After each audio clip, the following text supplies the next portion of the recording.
Sport of kings? My bookmaker lives like one. I'll bet.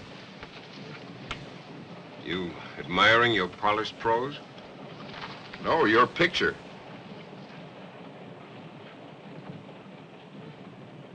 Charlene Reston's much prettier. You know, this will be the 27th case of yours I've covered. Maybe you're my good luck charm. If I thought so, I'd consider jumping off the train. I make good copy, don't I? Sure, I've got a Pulitzer Prize to prove it. Quit trying to reform me. I don't give a hoot about you. Save your lecture about the majesty of the law, or I'll throw you off the train. You don't scare me, except when you're in a courtroom. Springfield in 5 minutes, sir. Oh, well, agree. Forget the change. Thank you very much, Mr. Blaine.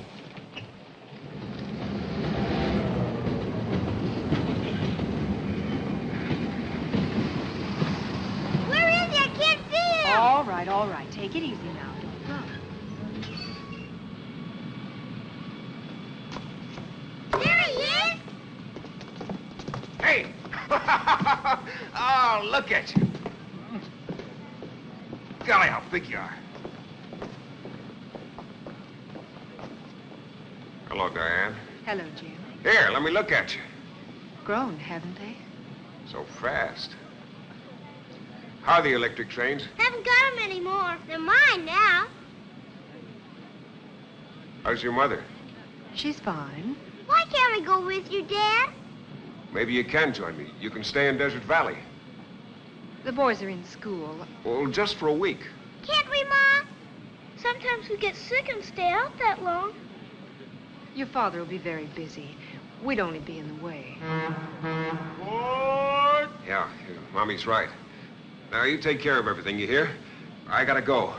You're big guys now. You take care of Mommy and look after her. I'll write to you. I'll call you as soon as I get there. Bye.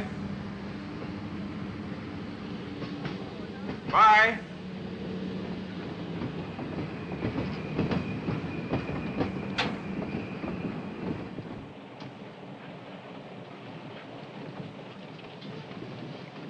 Nice family.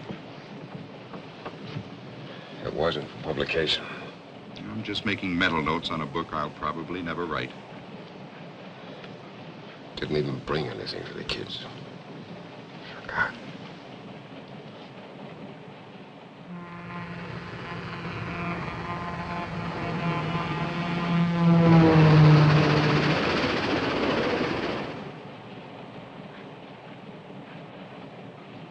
Like to read something interesting? Who's it from? Convict number 673066, namely Benson Powell. What's the point? The point? A miscarriage of justice. I think he's innocent. One, please.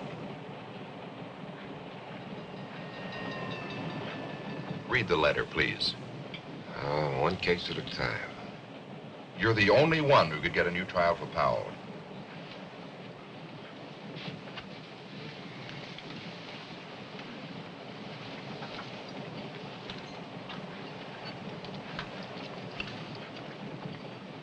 I can recommend a fillet of sole. I've decided on the steak. Rare? Yes. May I? Thank you.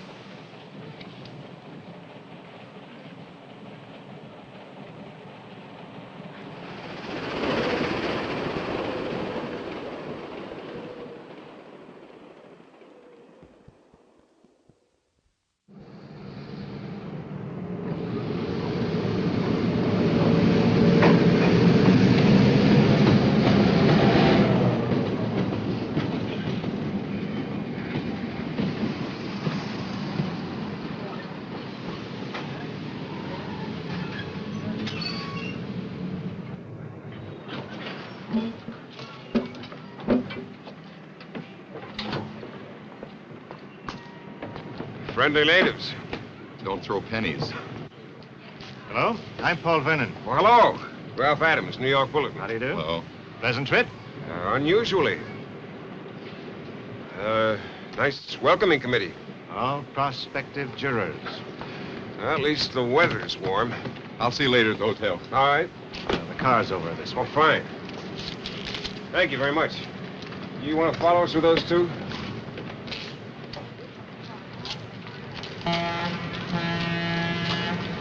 Smart-looking fellow, that lawyer. Mm-hmm. If he'd have been real smart, he never would have left New York.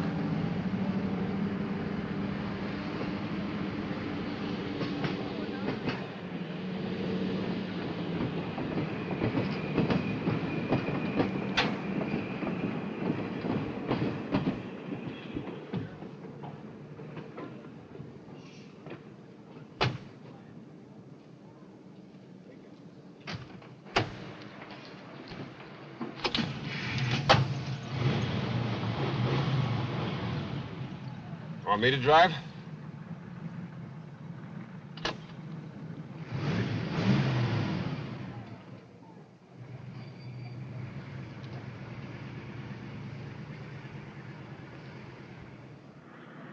Man could relax out here.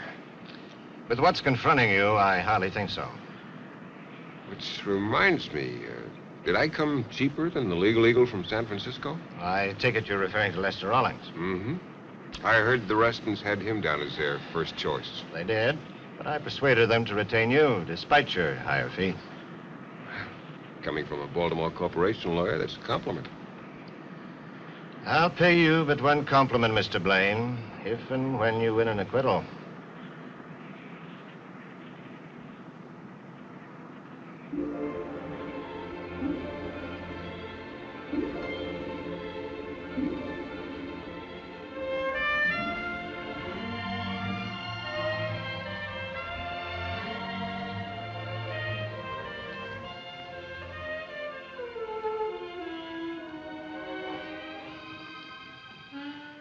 Mrs. Reston?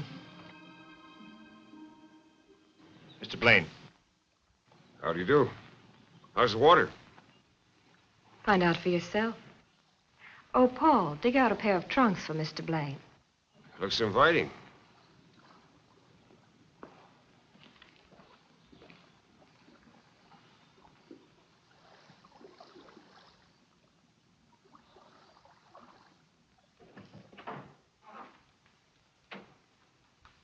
Mr. Blaine? Mr. Reston, how are you? I thought you'd be an older man. I thought you'd be a much more worried man. When I spill a drink on the carpet, my butler cleans up after me. When you spill blood, your lawyer is expected to do the same. Exactly.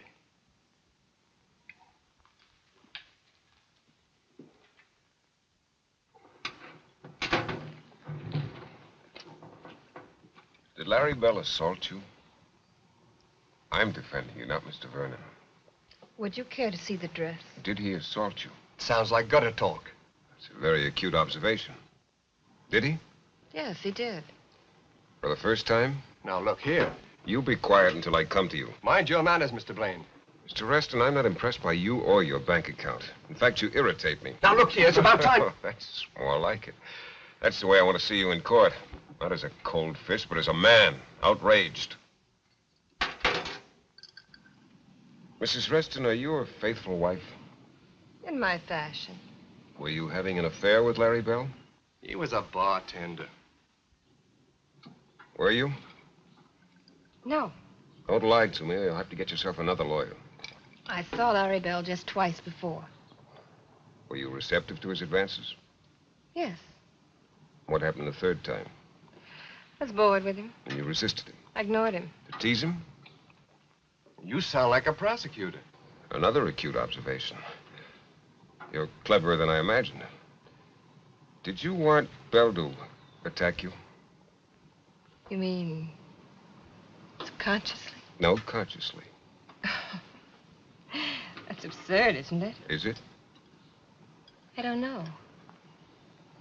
I have to think about it. Mrs. Reston, as you move about from resort to resort, what else do you think about? It's so right, Mr. Blaine.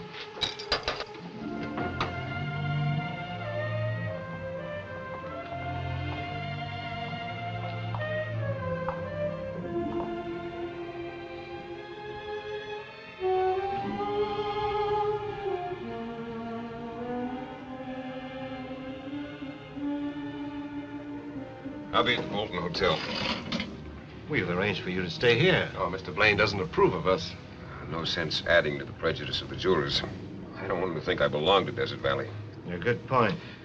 Perhaps another time, if you and your lovely wife manage by my sweat to escape the state penitentiary.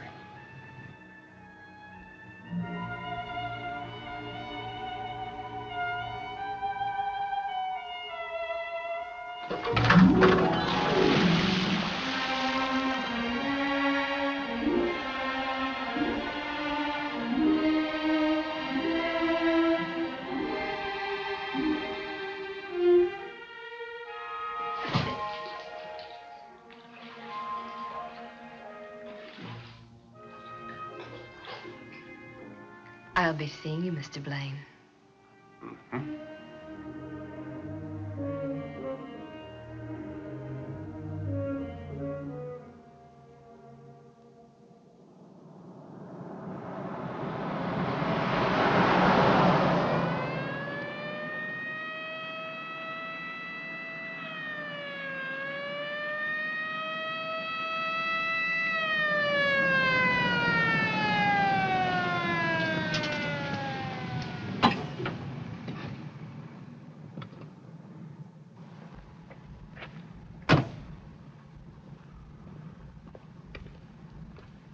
Honestly, I was only doing 80. I'll take your word for it, Mr. Blaine.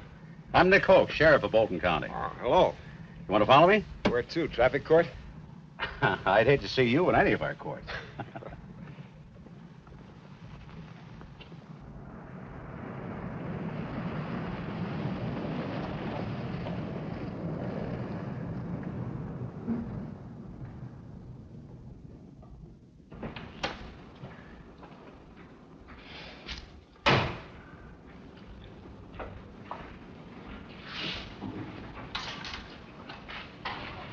Thanks.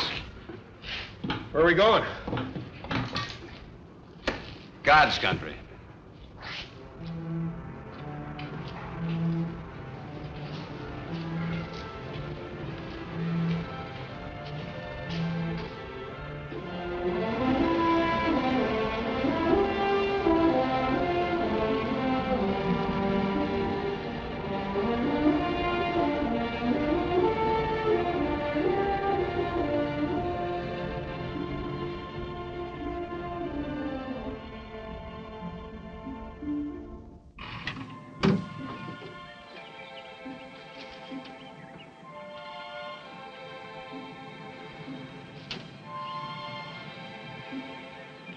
We got us a visitor from New York. Hello. How about a couple of beers? Mr. Blaine? Did you ever see anything like this before? It's beautiful. No swimming pools. None of those fancy Hawaiian sports shirts like in Desert Valley. Yeah, it cost me a pretty penny to level this off and dig a well. Is this your place? Mm-hmm. Who, Hank and Sarah? Yeah. They run it for me. Thanks. Thank you. Well, I'd call it a natural paradise if I hadn't seen Hank and Sarah. They look to me like the loneliest and unhappiest people I've ever seen. Well, they got reason to be. You see, their son was shot down and killed last week. They're Larry Bell's folks.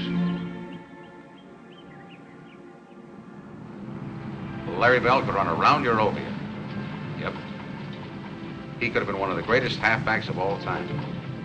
What a waste. What a lousy waste. I saw you play once. Ah. Yep. You did? Yeah. Where? Chicago. College All-Star game, 1937. I remember you made a diving catch for a touchdown. That was the last game I ever played. You were All-American then, weren't you? No, not exactly. Those Eastern newspaper guys. Well, that's a long time ago. You know, some nights I get to dreaming like I'm still playing. I'll never forget one night in my sleep, I busted right out of bed like I was going for a long pass. Crashed right into a window.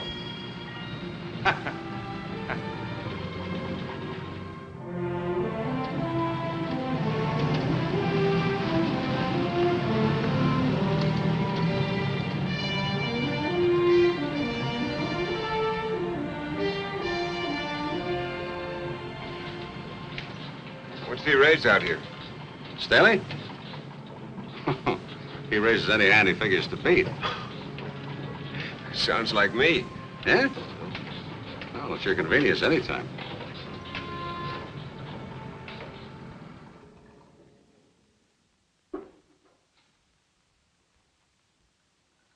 It's swanky, all right.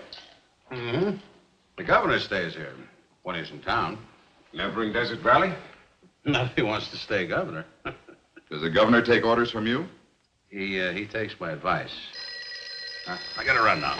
See you boys around. Yeah, thanks. Hell? Okay. Jim? Billy Giles. Billy, where are you? Vegas. Are you knocking him dead? Dead? That's the word for it. The slot machines get more laughs than I do. When am I going to see you? Well, drive over when you can. It's only 150 miles. The highway runs right past all the crap tables. Billy, can I have some more? Thank you. By the way, Jim, they're betting 6-1 against you. You get 10 grand down for me. Now, seriously, Jim, I hated to see you take this one. Make that 15 grand, Billy. That should remind me of a story, but it doesn't. Okay, Jim, if you feel lonesome, give me a buzz. All right, so long, Billy. How's he doing? He just didn't have it anymore. What a shame. How can he make an audience laugh? They look at him and remember how he emptied a revolver into his wife and her lover. That was 10 years ago, and he was acquitted. Quite a feat, too. I don't think you convinced anybody but the jury. Well, when it comes to picking jurors... I know.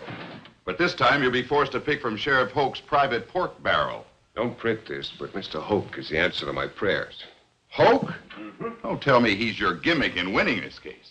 He is my only hope. When I get him on the witness stand, I'll cut him down to size, strip him of his convictions. When I finish with him, they'll arrest him for indecent exposure.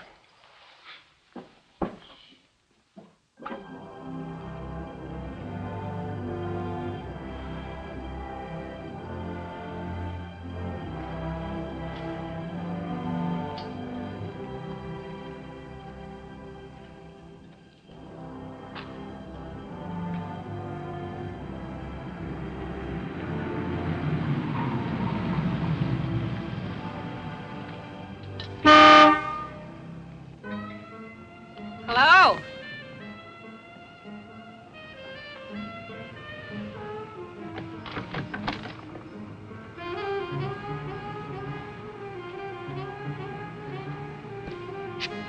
Hello. This makes the second time today I've been picked up. I called the hotel. What's on your mind? You. I hear you separated from your wife. How does that concern you? You interest me. That's the reason my wife left me. I interest other women. Can you forget for a while that I'm your client? Whatever you say won't be held against you.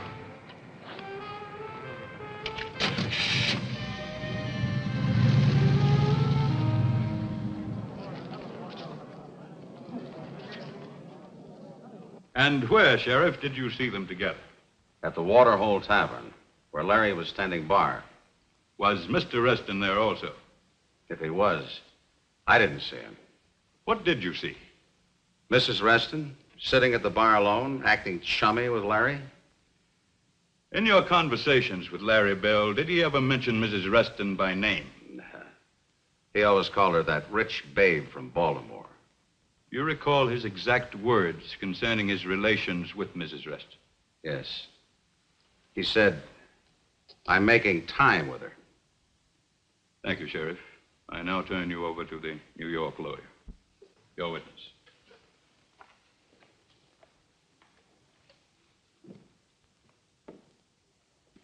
Your Honor, during the past week in this court, the prosecution has persisted in referring to me as the New York lawyer. It appears there's another defendant in the case, and the charge is that he is from New York City. To that count, I plead guilty as charged.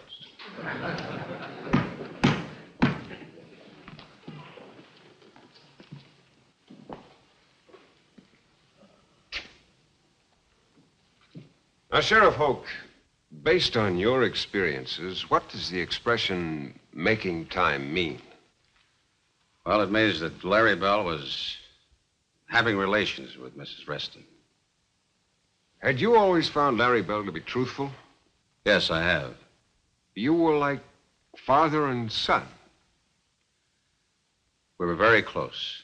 Like father and son? Yes. Was Larry Bell always in the habit of discussing his personal affairs with you? Well, like I said, we were very close. Are you married, Sheriff? I was divorced a couple of years ago. That was your only marriage? No, it was my second. Oh, how did your first marriage end? Divorce. Well, tell me this, Sheriff. Were you in the habit of discussing your personal affairs with Larry Bell? Objection. Sustained. The expression making time, is that something Larry Bell may have borrowed from you? No. Or did you ever use the expression? Objection. Sustained. Larry Bell was a noted athlete, wasn't he? One of the finest. Do you know what the expression to score means? Objection. Sustained. Can you describe Larry Bell's demeanor when he told you he was making time with the babe from Baltimore? I don't think I understand the question. Was he smiling? Yes, I believe he was. Was it a cocksure smile or a smirk? Objection. Sustained. Can you describe the smile? Well, I'd say it was more of a grin. The kind of grin you associate with a man who succeeds with a woman. Objection. Sustained. Now, Sheriff Hoke, is it a fact that the State University Alumni Association a few years ago voted you the outstanding football player in the history of the school? Oh, well, yes, that's a fact. Did you graduate from State University? Yes, I did. Is it a fact that Larry Bell was a star halfback for Bolton High School? Yes, sir. Can you tell me if many colleges offered him athletic scholarships? Oh, yes, there are a great many. Well, how many would you say? At least 50. And which college did he choose? State University. Because you advised him to do so? Yes. Because he was your protege and you wanted him to follow in your footsteps? Yes. Did Larry Bell graduate from State University? No, he didn't. What prevented him from graduating? He flunked out. I assume you're using that expression in the scholastic sense. Yes, Larry failed in too many courses, and so he was expelled. For academic failure? That's right. Mm-hmm. Do you recall the particular courses he failed? Well, as a matter of fact, I do, yes. It was European history, English literature, and sociology. Isn't it a fact that Larry Bell was being tutored in those very courses by an instructor who was on the payroll of the State University Athletic Department? Yes, but that's common practice. Has State University de-emphasized football? No, we haven't. Then a victory on the gridiron is as important today as it was in your time, is it not? Probably so. Wasn't Larry Bell a sophomore sensation for State University? By that I mean, wasn't he more than any other man on the team responsible for a highly successful football season? Probably. Sheriff, did you make any attempt to keep the university authorities from expelling Larry Bell? Yes, I did. Did you make a special trip to the campus? I did. And yet you failed. Why? Well, like I told you, Larry failed in 3 subjects. He just couldn't knuckle down to studying. Do you recall an incident occurring at State University in the same month of that year? An incident? Well, perhaps I used the wrong word. I'm referring to a collegiate prank commonly known as a panty raid. Well, that was happening in lots of colleges, all over the country. But it did happen at State University. Yes, it did. On April 12, 1955? Well, I'd have to take your word for that. Did Larry Bell ever mention anything about it to you? No, he didn't. Knowing Larry Bell, do you think he participated in this so-called prank? I don't know. You don't know Larry Bell? I don't know whether he had anything to do with it. Is the term panty raid perfectly clear to you? Certainly. The boys raided some sororities and girl dormitories and made off with some feminine undergarments. Where were those garments? Oh, in dresser drawers or on the clotheslines, I guess. Are you on the mailing list of the State University Tiger, the student newspaper? I am. Do you recall an item in the issue of April 15th, 1955? In the gossip column, Campus Capers. I only read the sports pages. Then you must have missed the following item. The Ivy Line has it from eyewitnesses that one not-so-sophomorish sophomore pilfered his trophy from a very petite and perturbed frosh co-ed. No, I never read that item.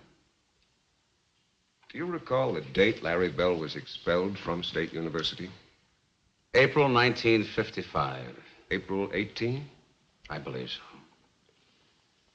Is it a fact, Sheriff Hoke, that the final examinations for the spring semester are held during the last week of the month of May? It is. Then Larry Bell was expelled at least 5 weeks prior to those examinations, was he not? Something like that. Sheriff, isn't it possible that you were innocently misled into believing that Larry Bell was expelled from State University merely because of academic failure? Thank you, Sheriff.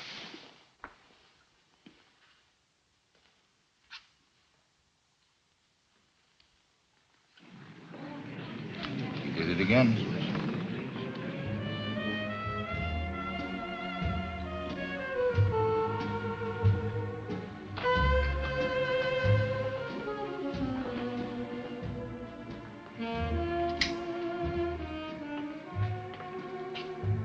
Thank you. May I ask what the money is for? Just a small advance on my fee. You sounded most urgent over the telephone. Can't tell you any more. It might incriminate me. Good night.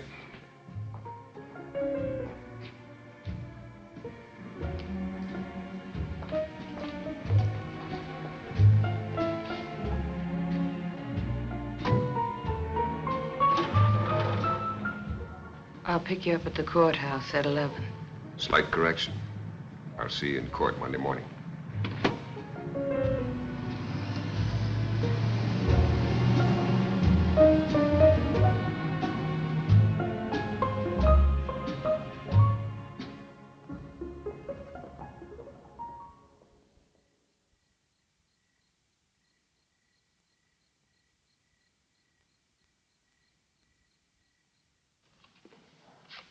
Off the top. Two to the dealer. Opener bets 50. Beats me. No.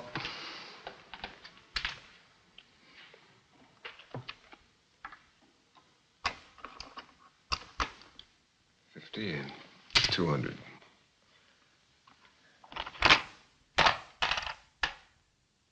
See the 250? Raise it 500. Too much for me. You do too. I'll call. 3 deuces full. Straight's no good. Too bad. Nice hand.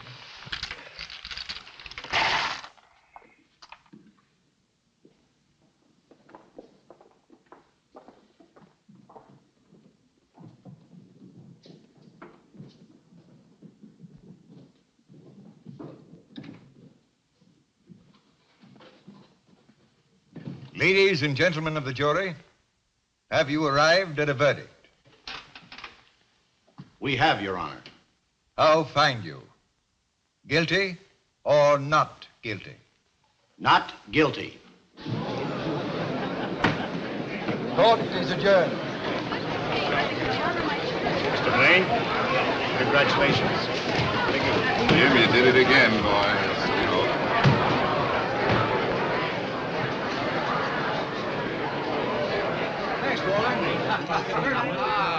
Hello, darling. Hi, baby. How are you? Look who's here. If I offered the prosecutor a drink, would he object? What are you gentlemen drinking? We can't stay long. Thanks anyway. Oh, I can't say I know how you feel. Hard as I try, I just can't seem to lose a case. What's this? Subpoena. Subpoena? Grand jury? Is this on the level? It is. What's the charge? Bribing a member of the jury, namely Mrs. Carol Morrow. You think you can beat this charge? How about a slang have a state of their minds? Ralph, you don't...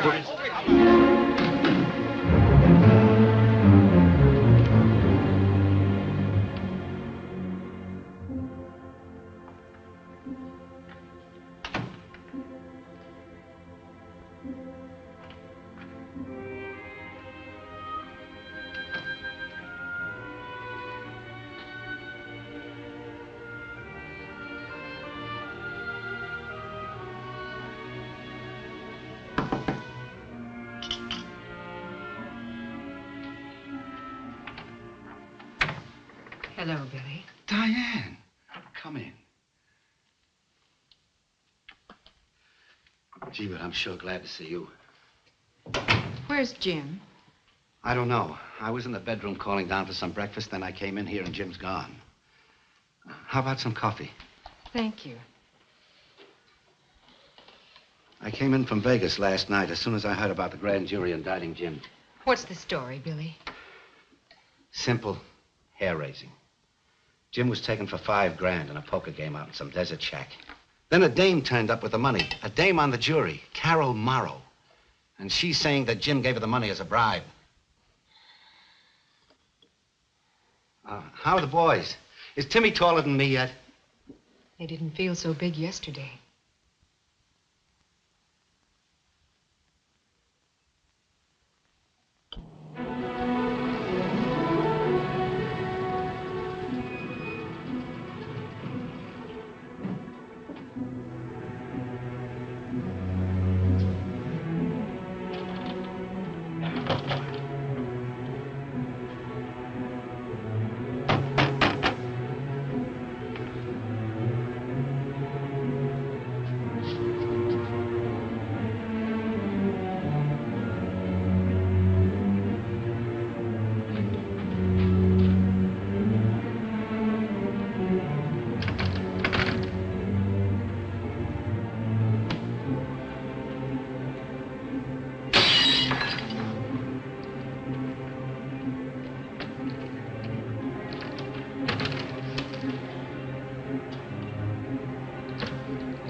Cut yourself?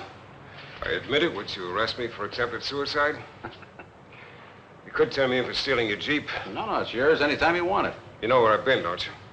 Staley's shack, I guess. Should I have found him at home? There's no telling about Staley. No poker table, no chips. Oh? You sure you found the right shack? My only mistake was going there in the first place. Now, where will I find Staley? He comes and goes. And where does he go to? You know something? I never got around to asking him. Have a drink? No, thanks. You won't help me then? Yeah, I'll do all I can. What about the other players? Who were they? Well, the introductions weren't exactly formal, but you mean to tell me you don't know the crowd that plays poker with Staley? I'll try to round some of them up as soon as I can. Sheriff, are you out to get me? I wish you wouldn't think that. Well, I hit you pretty hard in the courtroom. You never raised your voice once. Is Mrs. Morrow a friend of yours? Every voter's a friend of mine. Even if a voter commits perjury? You know something, Mr. Blaine? I'd like to believe you, but it's not easy considering the evidence.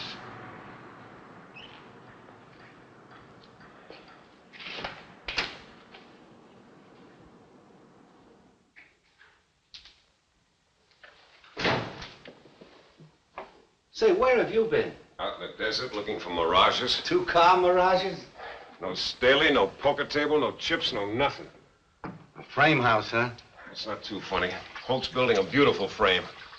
And you'll have 10 years to admire it at the state's expense. You selling me short? Me sell you short? My memory's not that bad. Every morning when I wake up, I look to make sure there are no bars on the windows. If I were you, I'd go into a little Irish jig right now. You would, huh? A very attractive lady just checked in down the hall. I'll try to find time. It's Diane. Diane? 408.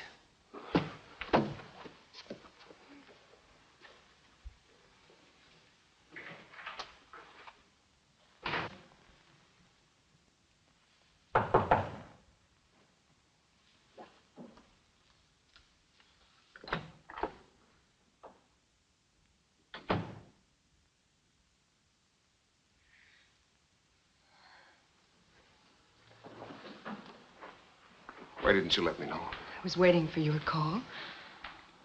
I wasn't thinking. I haven't been thinking straight since they subpoenaed me. How are the kids? Upset. Why didn't you bring them? It's not exactly a holiday. I didn't bribe Mrs. Morrow. How did she get the money? Not from me. I lost the $5,000 in a poker game to some card sharps. And the man who got me into the game collected the money and turned it over to Mrs. Morrow. Who is this man? Nick Hoke, sheriff of Bolton County, friend of the late Larry Bell, foe of the Restons, and victim of a cross-examination by the incomparable James Gordon Blaine. Darling, I've hurt you, but I've never lied to you. I believe you, Jim, and I want to help.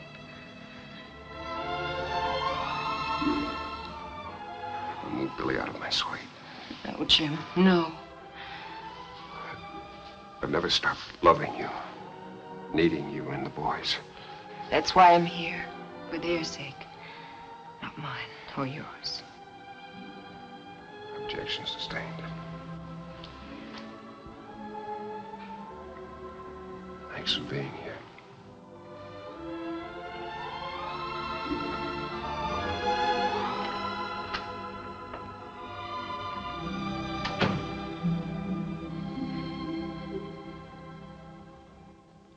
Well, you tell him he better get in line, or come next November, he'll be running for the Woods instead of for the state Senate. Right. I'll talk to you later. Hey, what do you think you're doing? I ain't doing Never mind, just put it down. Mr. Blaine is here. All right. Look scared. Come right in. Well, Mr. Blaine, you recognize either one of them? No. You sure now? I'm sure. All right, boys, I'm sorry.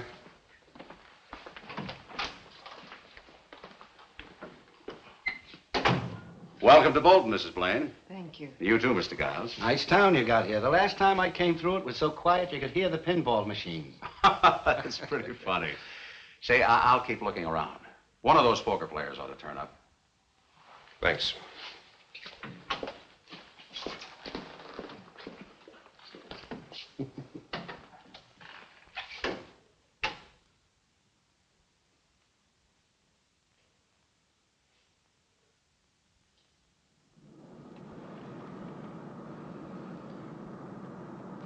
Lester Rawlings is vacationing in Desert Valley, staying at the Sun Club. Why the social note? Merely remembering a maxim about your profession. A lawyer who defends himself has a fool for a client. That should be good for a laugh somewhere. Forget it. I'm the exception to the rule. Let's face it, Jim. You too can be a fool. I'm defending myself. Correction. You're also defending Timmy and Johnny.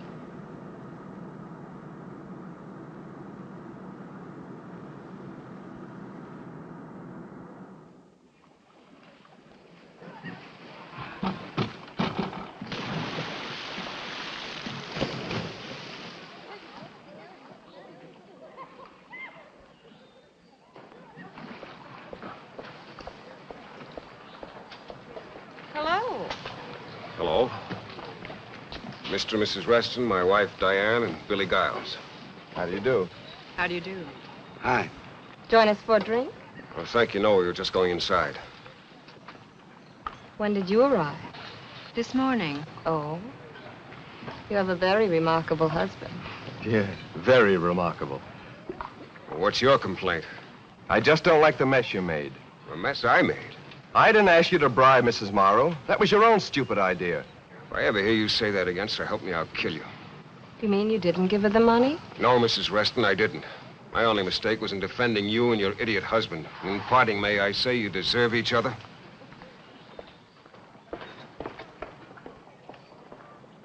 So the piano player said, well, hum a few bars and I'll fake it. That's rather amusing, don't you think? Uh-oh. Business calls. Pardon me, girls. See you later. Jim Blaine. I'm Lester Rawlings. We met a few years ago at Toots Shore's restaurant, I believe. Of course. My wife, Diane, and Billy Giles. Hello. Would you permit me to buy you all a drink? Well, thanks, but I could use one, thank you. Well, good, good.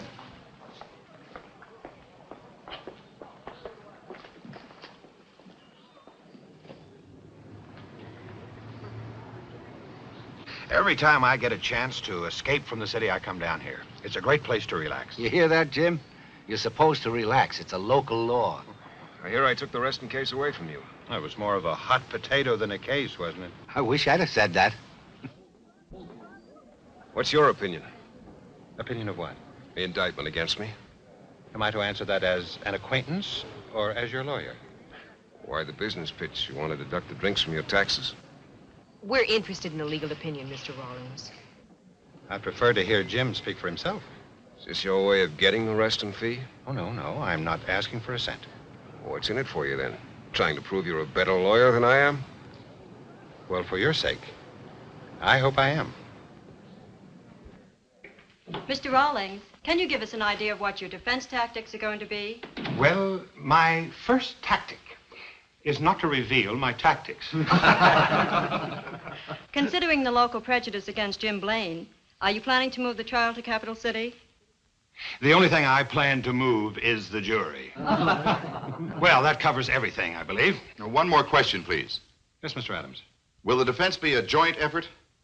I believe that Jim Blaine is the greatest trial lawyer since the late Clarence Darrow. But in this case, Mr. Blaine is going to be the defendant, that and nothing more. Is that so, Jim? You heard the man. I just can't picture you as a defendant, Jim. My idea of a defendant is somebody like Benson Powell. Yes, well, thank you, gentlemen. Thank you, and good night. Good night, Mr. Rawlings. Thank you. Bye. Would you excuse us, Mr. Giles?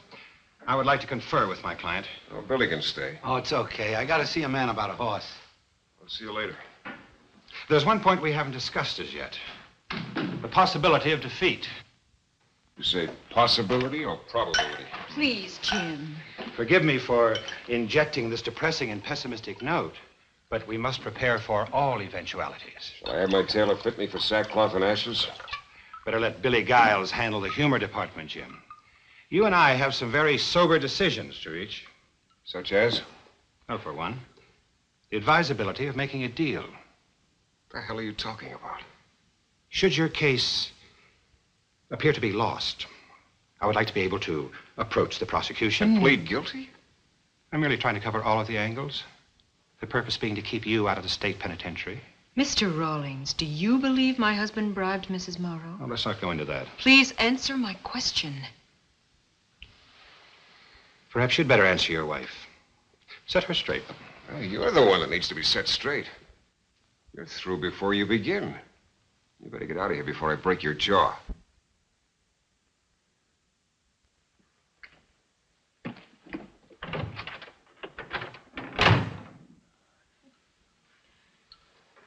You want a drink? No, thank you.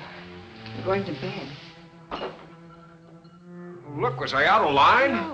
No. You referred to me as your husband. Did I? Please stay. I need you. You're still legally man and wife. Did that stop you with Charlene Reston?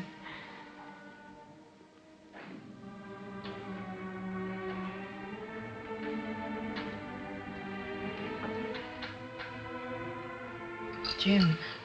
Yeah. Easy on the bottle, please. Your defense is in your own hands now.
Mrs. Morrow? Yes, what is it? I'd like to speak to you. I'm Mrs. Blaine. May I come in? Go away. Go away. Please, please, I must Leave talk me to alone. you. Leave me alone.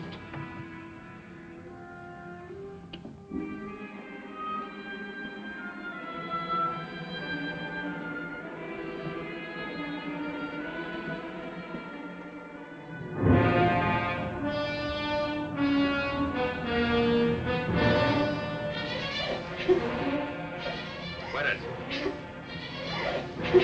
I said quit!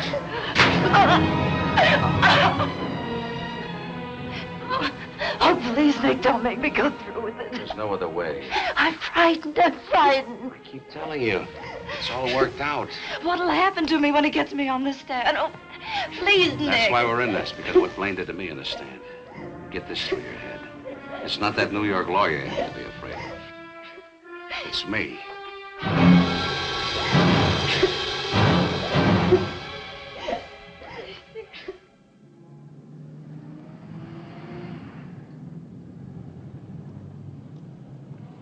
Well, good luck, Jim. Thanks. You got those descriptions with you? Yeah. All I need is a Sherlock Holmes hat.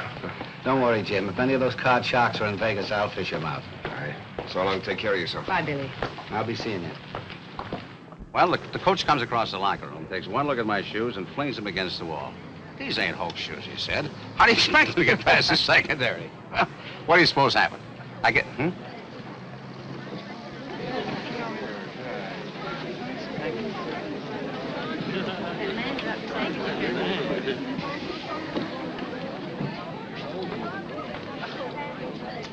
All right. Break it up. Come on, move. Pronto. Sorry.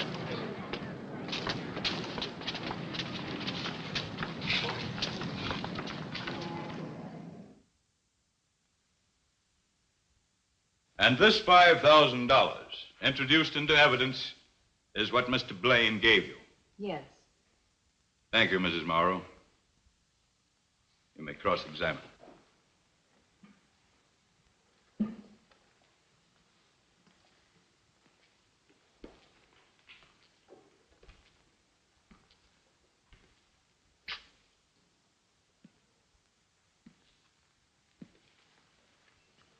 Mrs. Morrow, how long have you been a widow?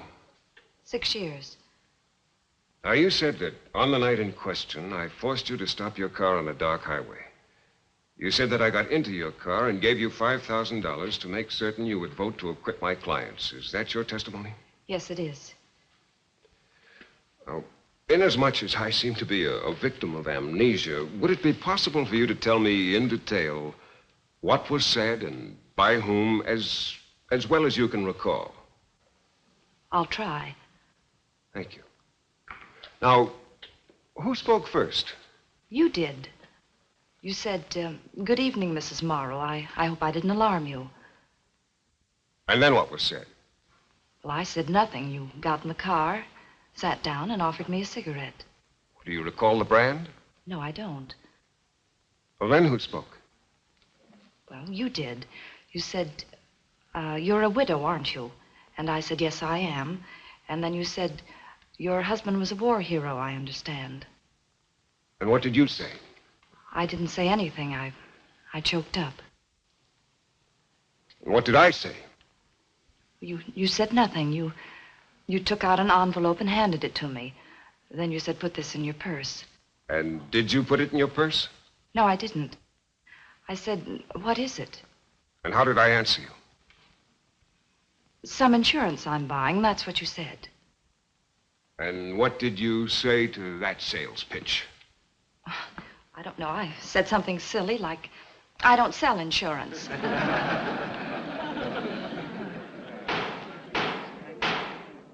Mrs. Morrow, what are you trying to sell this court? Nothing. Nothing but the truth. Is truth for sale? Objection. Sustained. Mrs. Morrow, have you ever run afoul of the law? No. Have you ever had any difficulty with your taxes? No. Have you ever been involved in a lawsuit? No. Have you ever committed any traffic violations? No. You're a law-abiding citizen. I do the best I can. Are you in debt? No. Are you addicted to drugs? No. To drinking? No. To gambling? No. Are you being blackmailed by anybody? No. Are you pressed for money? No. You own a beauty parlor? Yes. You're the sole owner? Yes. Your business is profitable? Yes. Now, Mrs. Morrow, you have described yourself as a decent, law-abiding citizen. You own your own business. You're a woman of property and propriety. Do you want the court and this jury to believe that a person of your character and your standing in the community would accept a bribe of $5,000 from anyone, let alone a New York lawyer? Please answer my question. I didn't know what I was doing. You didn't know what you were doing. I didn't know what to do. Did you ask anyone what you should do? No, I was afraid to. Well, who were you afraid of? Me? Yes. Did I threaten you with physical violence? No. Did I threaten you at all? No. Are you afraid right this minute? Yes. Of me? Yes. Because I might show the court that you're perjuring yourself? I'm telling the truth. So help you God? Yes. Does the tone of my voice disturb you? Yes. Do you dislike me? Yes. Do you hate me? Yes. Because I'm a New York lawyer? Yes. Because I defended the Restons? Yes. You wanted to send the Restons to prison, didn't you? Yes. You want to see me go to prison, don't you? Yes. You're lying now because you hate me, isn't that so? I'm not lying. You do hate me, don't you? Yes, I hate you. And your hate for me is so strong that you'd do anything to destroy me. Yes, yes. Yes, I hate you. Every time I think of your dirty, filthy money, every time I feel the pangs of my conscience, I want to see you suffer as much as I've suffered since you've done this thing to me.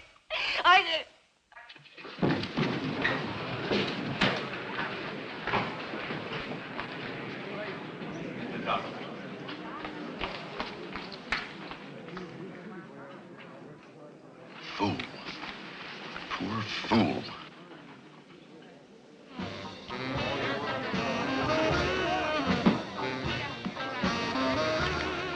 I had better luck at Staley's shack. Didn't I bump into you there some time ago? What did you say? Staley's place in Desert Valley.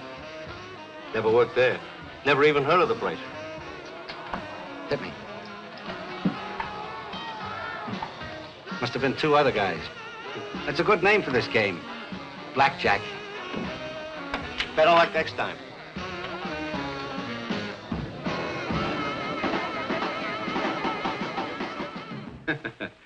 You were so great, you had me believing you. Nick, I'm worried. Come over to the house, please. Don't wait up for me. Nick, please.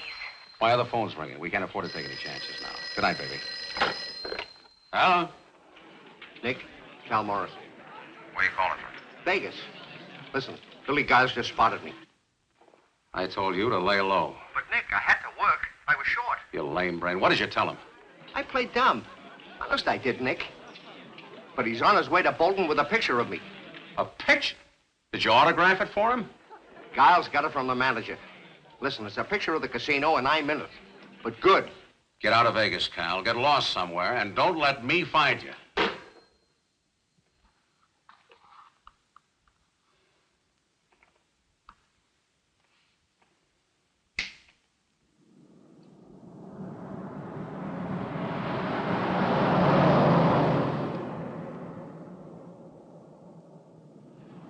Could sell me the Thousand Islands whenever he talks to me.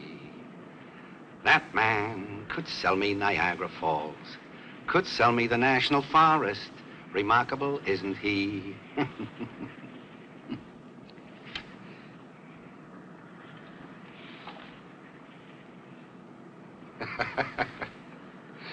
Billy Giles, boy detective.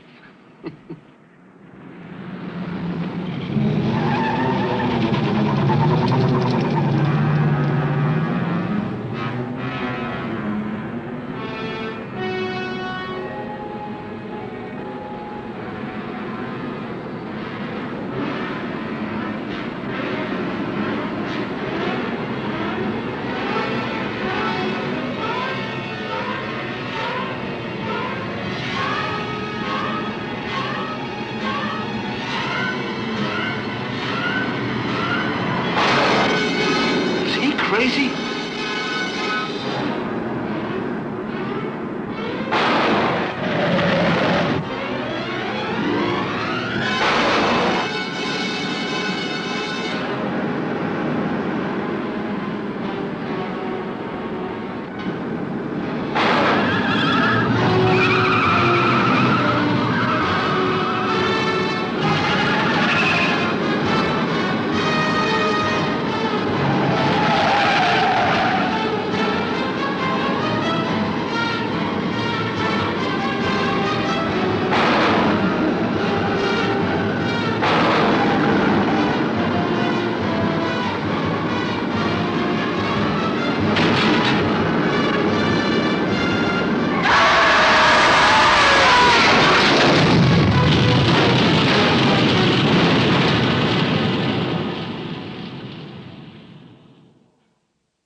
Why don't you go to bed, Jim? Oh, I couldn't sleep if I wanted to. Cross-examining Mrs. Morrow all night. You're not thinking of putting her on the stand again? Well, that's not where I'd like to see her. Don't throw anything at me, Jim, but she was convincing.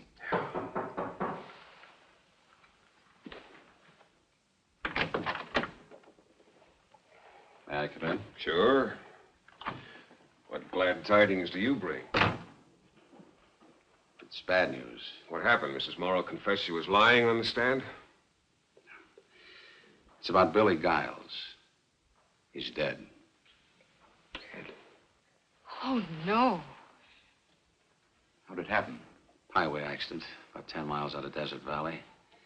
Missed a curve. His car plunged down a ravine and burned up. I think he was killed instantly. Anyway, they've got him in the hospital morgue. I got bad news for you. I'm gonna get you on the stand. I expected as much. I'm awfully sorry about Billy Giles. He was one of my favorites from way back.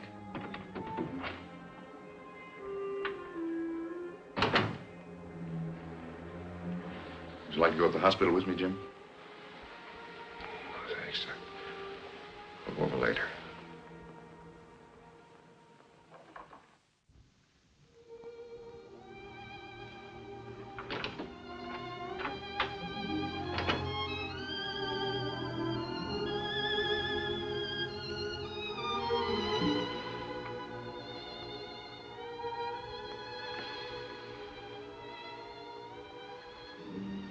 You know what Billy said to me after his trial? I guess I never told you this. He said, "Where do I go now, Jim?" I said, "Anywhere you please. You're a free man." He said, "Am I? Doesn't God know what you and I know?" I tried to tell him how important laughter was and how much of it he had to give. I said, "How do I open my act now?" Funny thing happened to me on the way to the electric chair.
Here, this way.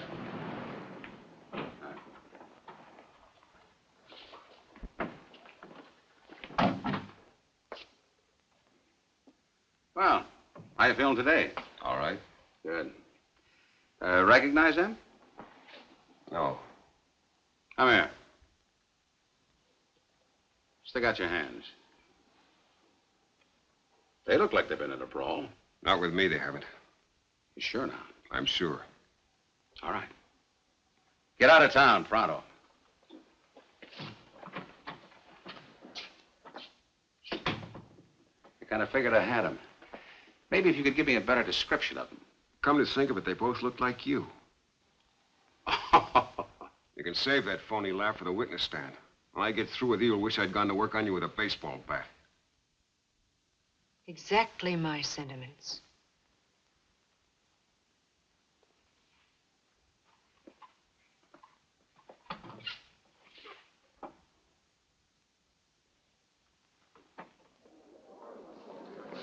Pardon me, please. Excuse me.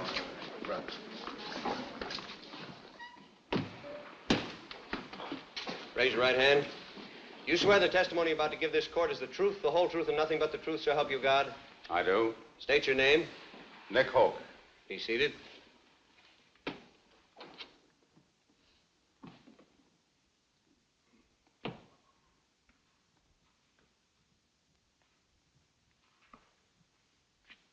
Sheriff Hoke, do you recall the verdict in the Reston case? How could I forget that? Did you agree with the verdict? No. Was the verdict a disappointment to you? Yes. A bitter disappointment? Yes. One of the most bitter disappointments in your life? Yes. You resented the Restons, didn't you? Yes, I did. Because they were rich, society people from Desert Valley? Because they murdered Larry Bell. You believe this with all your heart? I do. You believe that in their case, justice was thwarted? Yes, I do. Do you realize that you lost the case for the state? No, I don't. Other people realize it, don't they? I wouldn't know about that. Well, didn't Mr. Mitchell, the prosecutor, tell newspaper men that it was my cross-examination of you that defeated him? I don't know what he told them. It was in all the newspapers. Don't you read the papers?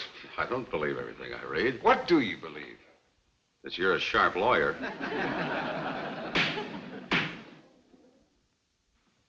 Let me return the compliment. You're the sharpest sheriff I've ever encountered. Are you a vengeful person, Sheriff? Well, I'm human. Human enough to understand that I've severely damaged your stature and reputation? I can't answer that till the next election. You intend to run for re-election to your office? Yes, I do. Would you say it would be helpful to your cause if I were convicted? Probably. Then you're interested in having the jury return a verdict of guilty? Oh, that isn't my job. I didn't ask about your job. I asked about your interest. Well, I think that justice will be done. What is justice in this case? That's for the jury to decide. Well, what have you decided? It's not my decision to make. You do make decisions, however, don't you? When I have to, yes. Weren't you forced to make a fateful decision about me? I don't know what you're talking about. I'm talking about conspiracy. Do you understand the meaning of the word? Of course I do. Would you admit, if the court decides in my favor, that I was a victim of conspiracy? I'll abide by the jury's verdict. Wouldn't a verdict of not guilty mean that the jury believes I was a victim of conspiracy? I guess so. Assuming that such is their verdict, that would mean that some person or persons unknown did willfully plot to ruin my reputation and throw me into prison, would it not? Could be. This would also involve Mrs. Carol Morrow, would it not? Might. And if the jury feels that I have told the truth, then it must assume that Mrs. Morrow was lying. Isn't that right? I guess so. Would it not also be possible that Rod Staley and his poker companions could be involved in the same conspiracy? Oh, I couldn't say about that. Remember now, hypothetically at least, I have been acquitted. Then if I did lose the money in a poker game and the same money turned up in Mrs. Morrow's possession, does it not stand to reason that someone other than I gave the money to Mrs. Morrow? I don't follow you. Shall I repeat the question for you? If it's important enough for you. Isn't your name and reputation important to you? I'm not on trial Will here. you admit that I am? Yes. Will you also admit this, that it was you who told me about the poker games at Staley's house? Yes. And wasn't it you who specifically invited me to participate in a poker game at Staley's house on the night of February 24? Yes. And didn't you tell me I could use your Jeep to get to Staley's house? Yes. Why were you doing these things? Well, I was just trying to oblige you. Why would you want to oblige me? Well, I try to oblige all of my friends. Do you mean to tell this court that you regarded me as your friend? Well, yes. Now, Mr. Hoke, how could I ever be your friend? I'm a New York lawyer. The last time I had you on the stand, I made a fool of you. I've got you on the stand this moment trying to make a liar, a perjurer, and a conspirator out of you. And you persist in regarding me as a friend. Can you tell the court any incident, moment, time, or place, when or where I showed any sign of friendship for you? Your Honor, may I remind Mr. Blaine that he's conducting a direct examination and that he's attempting to impeach his own witness. That's all right. I'll answer the question. Objection withdrawn. Well, it was the first day we met. We were driving across the desert in my Jeep and talking about Larry Bell and football, and you said something that kind of surprised me. You mentioned that you'd seen me play once, and you even remembered the game and the date and the pass that I caught to make a touchdown. And you remember that I was an All-American, but something that I missed out on. But the way you said it, it made me feel good. Made me feel real friendly toward you. Well, I know I felt that way because after that, I told you something real personal, something that I'd never tell anybody who wasn't a friend.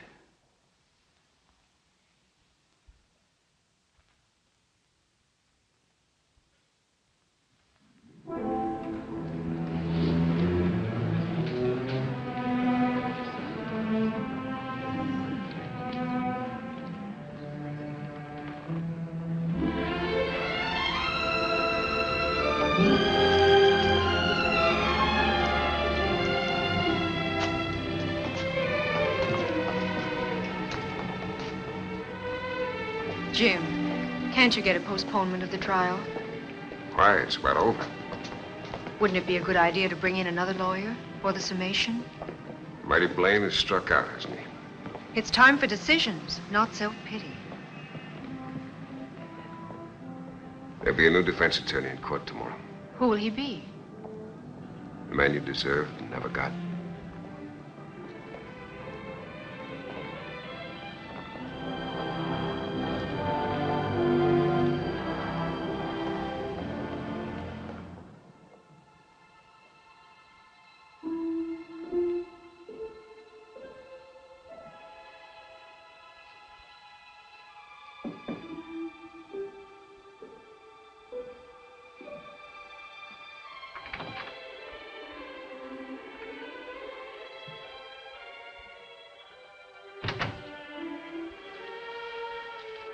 Couldn't sleep. No. I can't even sit still. You need a drink. No, thanks. Sun will be coming up soon. There'll be no sleep in court. Got a lot to think about. Strange, new sorts. You want one of my sleeping pills?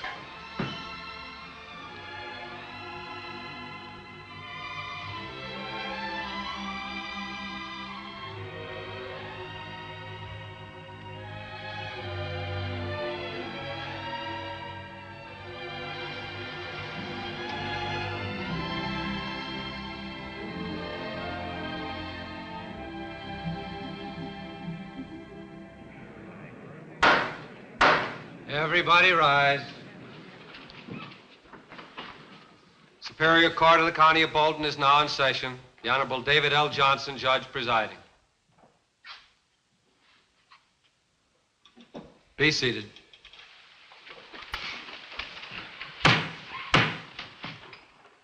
Counsel for the defense may begin his closing argument.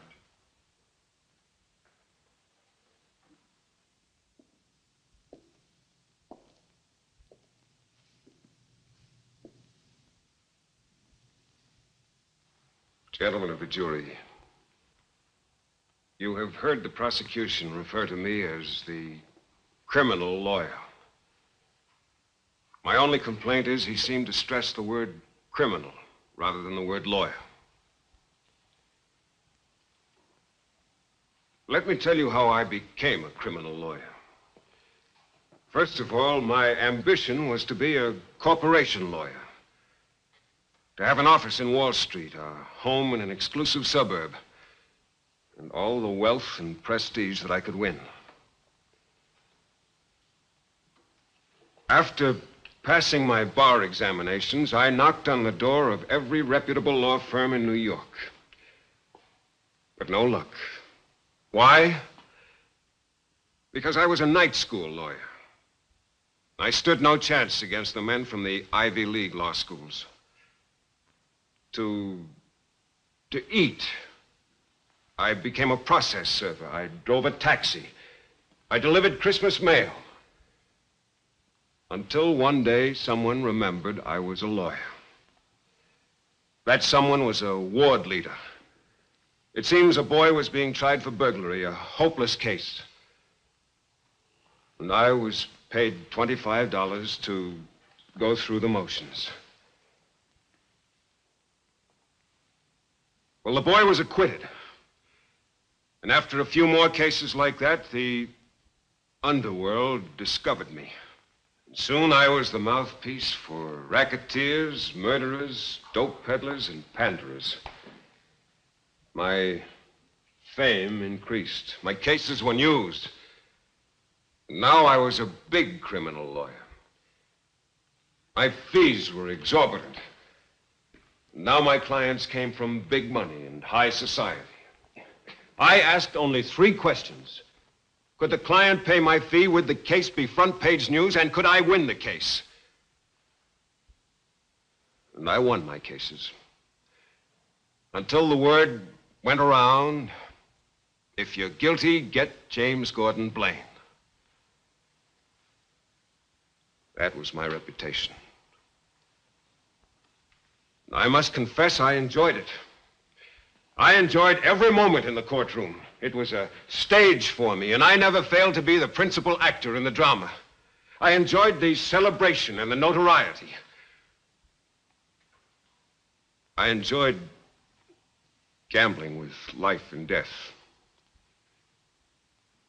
This note of apology is not for my profession, but rather for my own behavior. Or, if you will, misbehavior.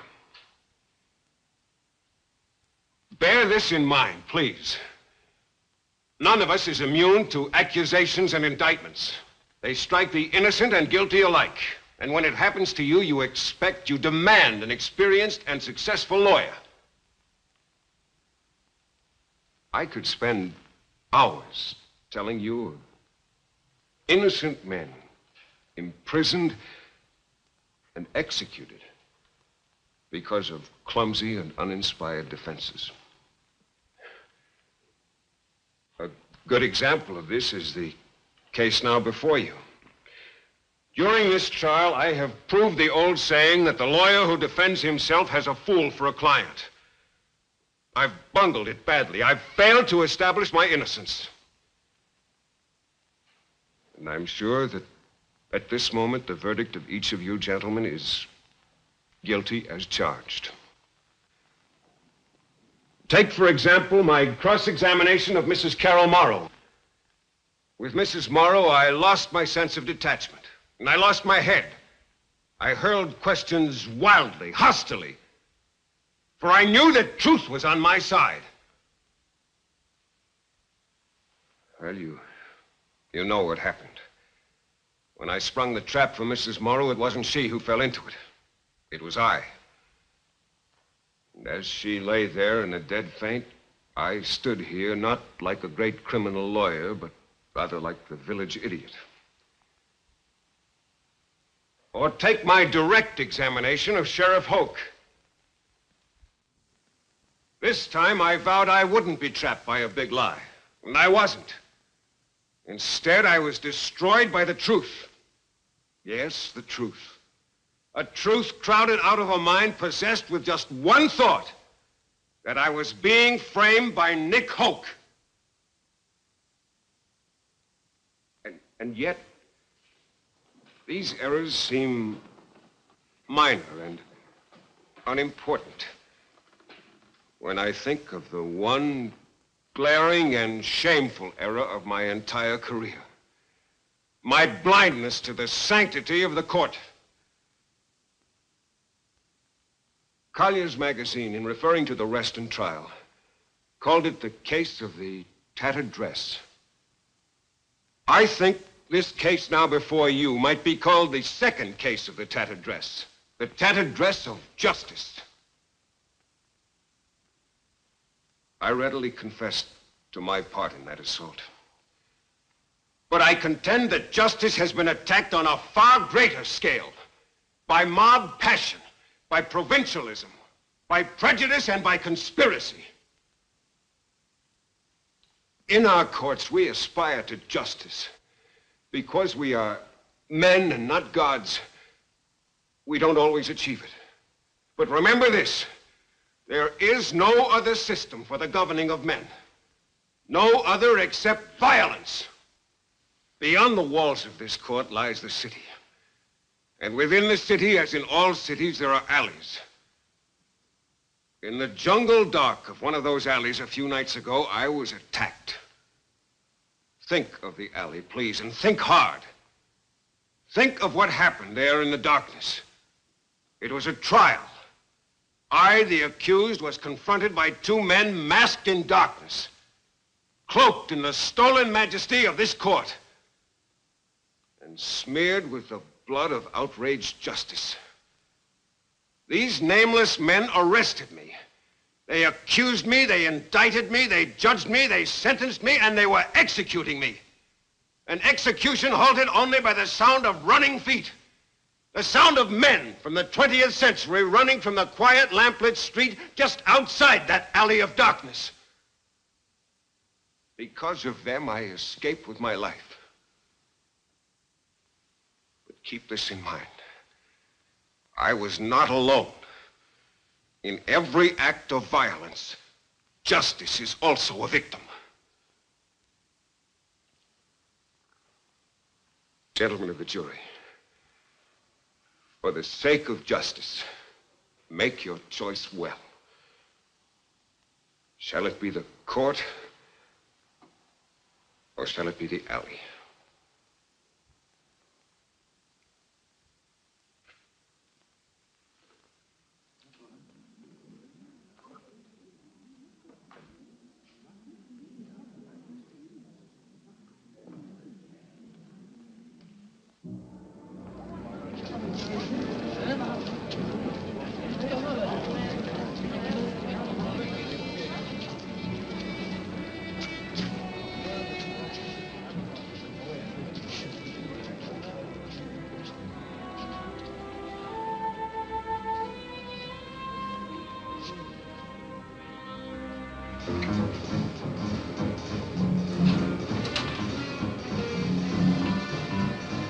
Nick.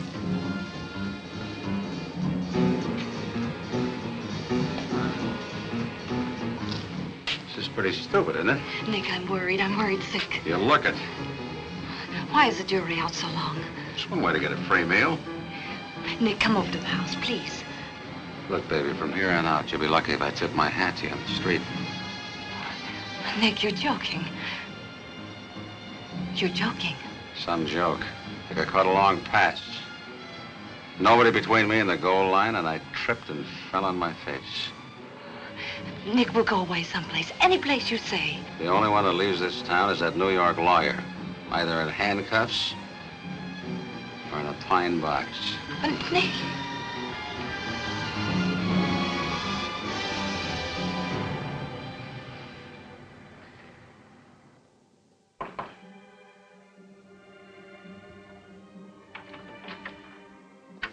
Jury in? No, not yet.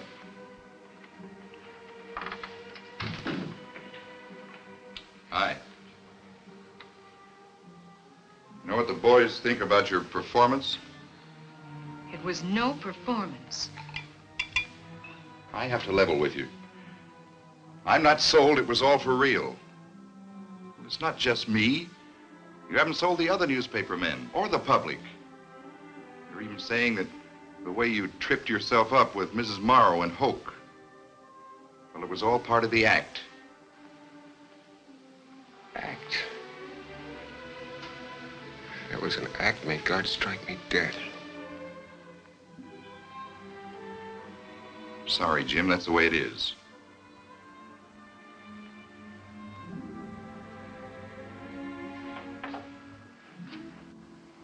Jim, I know what you're thinking, and I don't like it. Darling, if we have to, we'll live this down. Last night I thought I was home again. Now I know I can't go home. Not just yet.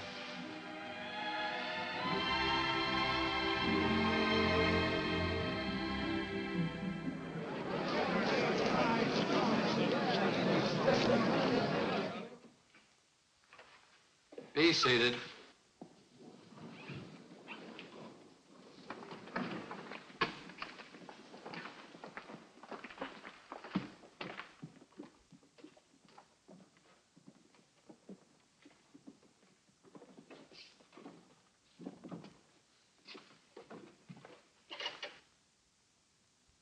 Gentlemen of the jury, have you arrived at a verdict?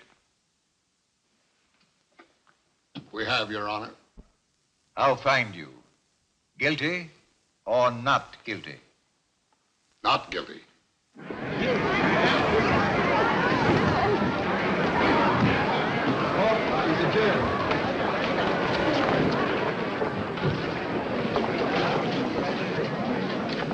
Mr. Blaine, congratulations. Thank you. Any comment, Sheriff? Comment? Yeah, sure. When you hear the gun, it'll be the end of the game.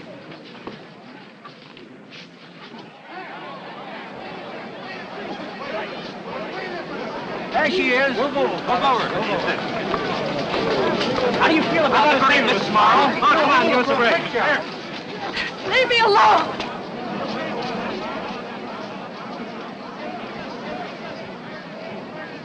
Here comes Blaine. How about a statement, Jim? Save it for the hotel. Are you going to press charges against Hoke and Mrs. Morrow? Later. Ask me at the hotel. Hold it, please. This way, Mr. Blaine. May we have one more?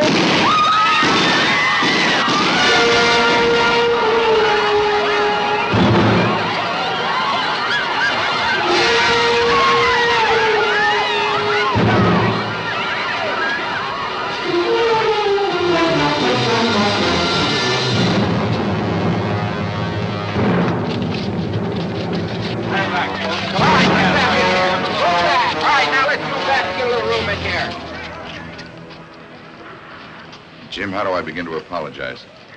I think our apologies cancel out each other. Thanks. Well, I'd better file my story. Ralph, you can also wire Benson Powell. Tell him we'll talk to him. Who's Benson Powell? A man in prison, in need of a lawyer. Let's go home.